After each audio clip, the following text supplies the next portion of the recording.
Yo, it's very rare that I do two Spurs videos in a day, but this is probably the biggest blockbuster type deal that I've seen in all my years being a Spurs fan since I was like 8 or 9 years old. I've never seen a big splash right before the free agency starts from the San Antonio Spurs, especially, with the trade. So we're definitely in a new era. We're definitely in new times. So I'm going to get straight to it. I've been thinking about the trade, and I've actually thought about the last two trades. We had the trade today with Dejounte Murray to Atlanta, and then the trade deadline trade when we moved on from Derek White. It made me think when the first trade back at the trade deadline happened, when we got Derek White for those draft picks, which ended up being the guys that we got now, some of them. My first thing that I thought about it was, man, maybe they are really believing in Primo. Maybe Primo, they're ready to just, turn the franchise over to him a little bit. He's going to get more minutes. But I thought we would see more of him and Murray together, of course. Once again, I was wrong on that. But after today, it really made me think like, man, how good is Primo? Because if the Spurs are willing to do two things that they've never really done, is they've never really decided to do big time trades as far as like blockbuster moves or moves on the trade deadline. They've always been a team that stayed put, right? But if in a span of 4 months, if you would have told me a year ago in the span of 4 months that they were going to trade both Dejounte Murray and Derek White and not replace them with a guard at their position, I would have said, dude, the Spurs are insane. I would have said that a year ago if somebody would have told me from the future that the Spurs are going to trade both Dejounte Murray and Derek White for a total of really 6 draft picks, because you got 2 in the deal for Derek White, and then you got 3 plus a swap, I believe, for the deal with Murray. So bringing it back in, I think we really got to be patient now, because this tells me that they're sold on Primo. That's what this tells me, that Primo has sold this organization better than probably any young player has ever done after the Tim Duncan era, including Dejounte, Derek White, all those guys, right? Because if they're willing to get rid of, which many thought Dejounte and Derek White would be a part of the future for a long time, if they traded both of them in a span of 4 months, we got to see how good Primo really going to be, because we're not, all we've been able to do, Spurs fans have been able to sit there and make videos, go on Twitter, go check our phones for updates, do things like this, have these videos speculating on what they should or shouldn't do, right? But we got to remember, the people that are in the front office, they're in the office every day. They're in the gym every day. They're seeing guys work out every day. They're seeing the progress and the work ethic and the demeanor of certain players that we're just not going to see. So what I want to know is, when was the moment they were sold on Primo? Was it on draft night when they got him, or prior, like during the pre-draft workouts? Because even the draft, when the Spurs picked Primo, everybody went like, why would they take him? Including myself. Like, real time, when the Spurs made that selection, everybody scratched their head like, what are they doing? But what if they were ahead of us the whole time? What if they knew they were going to get rid of Dejounte Murray last year? What if they saw Primo in a workout and said, we found our next guy to lead this franchise for the next 10 to 15 years? It sounds crazy right now. And it sounds so crazy that if the Spurs are not right, it may cost Brian Wright his damn job. That's how crazy it is. Let's be honest. If this doesn't go right, Brian Wright is gone. Because no move is clear cut right now. So you drafted a Primo and you trade Derek White and Murray a year later, less than a year later. So either Primo really has, and mind you, I have a hard time believing Pop wasn't in on some of these things as well. I just really want to, this is probably the most excited I am for Summer League. Let all the other NBA teams and the media clown this. I'm seeing so many disrespectful posts. I seen a post today on Twitter talking about the current events that has happened since Duncan retired.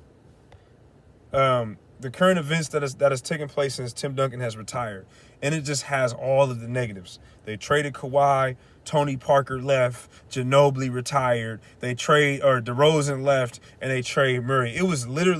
That's literally what the post was. And I'm like, who made this post? It was Bleacher Report. Bleacher Report makes another disrespectful Spurs post. Am I really shocked? No. But we, as Spurs fans, we got to tune all this stuff out. We got to stick together right now.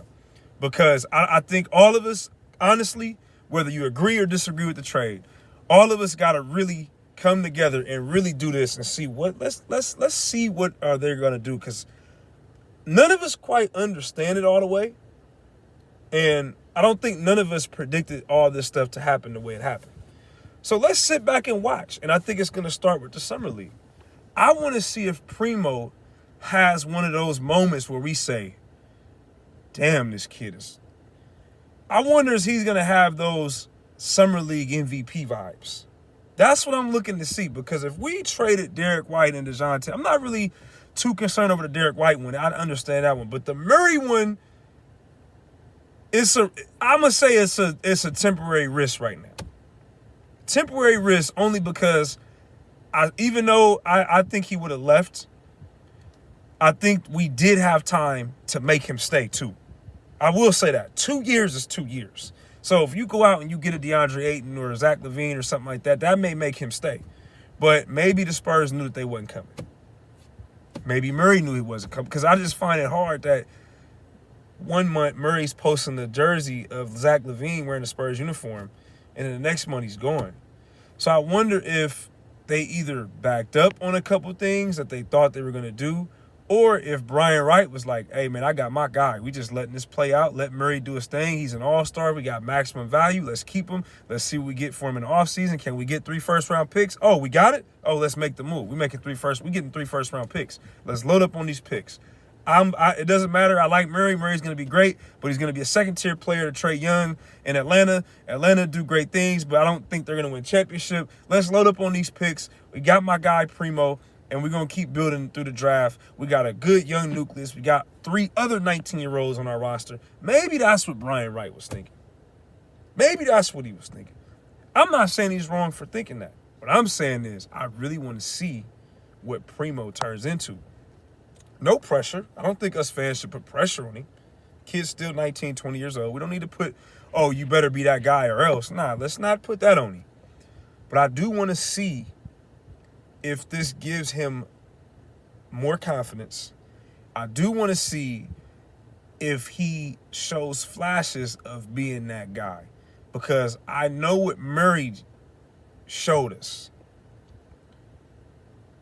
But his age is kind of tricky, because I think Murray's starting to enter his prime right now. So Primo's nowhere near even where Murray is right now as far as ceiling. I think Primo's ceiling could be definitely higher. When I look at Primo, now I'm talking as the basketball coach and the basketball trainer. I'm talking as Bracy Skills Clinics now. I'm taking my Spurs hat off and I'm putting my basketball coach training. When I watched Primo play, I think he's poised. I think he has potential to be a good defender. He's a good shooter. He's 6'6", of course. You can't teach height. One thing that he does have to improve on, to me, is ball handling. I'm not sold on Primo, the ball handler, right now. Now, I know as a basketball trainer that handle can be tightened up. He'll get that. I watched Kawhi handle improve under our watch. He was always a decent handle. He always had a decent handle, but you saw Kawhi's game take off with just confidence. Once the Spurs, you guys remember this. I know we don't like talking about Kawhi, but keep this in mind. Do y'all remember the confidence Kawhi was playing with when we finally looked at him and said, yo, it's your franchise? Do y'all remember how Kawhi looked? I'm talking about 2016, 2017. That was a phenomenal season for the Spurs. I think that was probably, besides 2013, where we lost tragically with the Ray Allen, that might have been the best team that didn't win the championship. If you really look at it, look at that year when the Warriors won 73 games. Go look at how many games the Spurs won that year. They were right behind the Warriors. I mean, not right behind like they won 70, but I'm saying any other year the Spurs do what they did that year, they're definitely the best record in the NBA. They won over 60 games that year, and nobody talked about it because the Warriors broke an amazing record in that was actually 2016, right? That was the year before 2016, 2017. But 2016, 2017, they went to the conference finals, and we know what happened with that. But the moral to the story is, when Kawhi got that confidence and that endorsement from the Spurs organization that you are now our franchise player, it was a totally different Kawhi that we saw with Tim Duncan and Tony Parker and Ginobili out there still. It was a totally different Kawhi. So I want to see is not just Primo. Remember, we still have Keldon and Devin Vassell, y'all. It's not just Primo, but all I see is Primo posts. We still have Devin Vassell and Keldon Johnson. Now, I am concerned how this affects Keldon. That's the next thing I'm looking at. Because, you know, they're all represented by the same agent. And I felt that Keldon and Dejounte had a great chemistry. Also Devin Vassell, but more so Keldon. That's interesting. Maybe they're going to give some of that money that they were thinking about giving to Dejounte to Keldon. See, this offseason is far from over. I think this is the first domino. We are not done, Spurs fans. Buckle up. Put your seatbelt on. It's about to get real out here because there are more questions that got to be answered. There are more questions that got to be answered now. Primo is definitely one. But Keldon is a real tricky situation because maybe it's not Primo. Maybe it's Keldon who they're looking at and saying, you're the guy. There's a lot of question marks, man. This is going to be very interesting. The guy that they're not talking about since this trade, all I'm seeing is Primo. What about Keldon? What if Keldon's the guy? And it's not like I'm searching for the guy. I'm just saying there's a lot of questions that got to be answered now. So, man, another Spurs video, man. Very interesting day. I'm going to be making a lot of Spurs video over the next month because I don't think this is over. I think there's going to be a lot of effects. Jakob, is he tradable now? Or do we just start unloading older guys for picks? I can't even say that's a bad idea, to be honest. We're very thin with the bigs, but man, like I said, it's a lot of questions. It's a lot of questions, man. It's a lot of questions right now. So I don't think it's far from over. I think there are a lot of things that's going to unravel. But one thing we do know is there has to be some belief in Primo and or Devin Vassell and or Keldon Johnson and or the rookies we drafted. There has to be some level of belief that these guys were sold on one of those guys or all. It has to be, because that was very shocking. I know it was in the rumor reports, but it was very shocking that it actually happened. It was a decent move. I'm not saying it was a bad trade. I'm just saying I'm actually shocked they actually did it. So, man, please like, comment, subscribe, because we're going to keep this content rolling. We are far from done, Spurs fans. We got a lot of stuff to go over with these off-season moves. Leave your comments below, man. I want to see them. Even if you disagree with everything I'm saying, I want to see. Leave those comments, man. I want to hear input. Spurs Nation, let's hear it. This was a very, very Busy day for us. Let's hear what y'all got to say. Let me hear the thoughts, man. We out.